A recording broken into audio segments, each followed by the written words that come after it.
C'est une belle récompense en fait, pas au sens où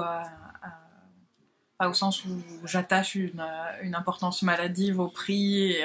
et à avoir mon livre distingué par rapport aux autres.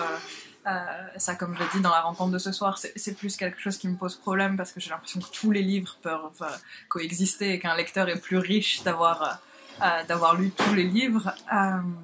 Mais au sens où j'ai écrit un livre qui parle de la transmission, de ce qui peut passer d'une génération à une autre, et que en l'écrivant, j'étais quand même euh, auto-centrée, ou d'une certaine manière, ma génération était la dernière, ça devait aboutir à ça, après la génération des grands-parents, des parents, ça arrivait à ma génération. Et et en fait, quand je vois des lycéens et des étudiants, je réalise qu'il faut déjà que je pense à la transmission à après, pas juste à ce qui m'est arrivé, mais qu'est-ce que moi je fais passer en tant qu'auteur, qu'est-ce qu'une histoire que je raconte va pouvoir dire aux générations d'après. Et donc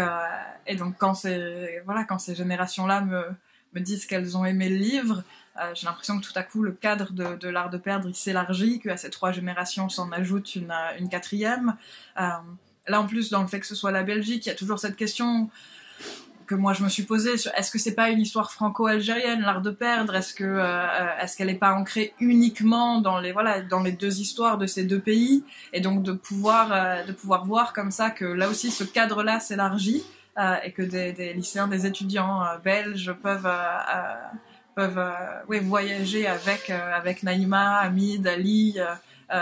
sans que cette histoire soit prégnante tous les jours en Belgique. C'est une belle surprise, il faut bien avouer que c'est un peu une surprise, et c'est une grande joie.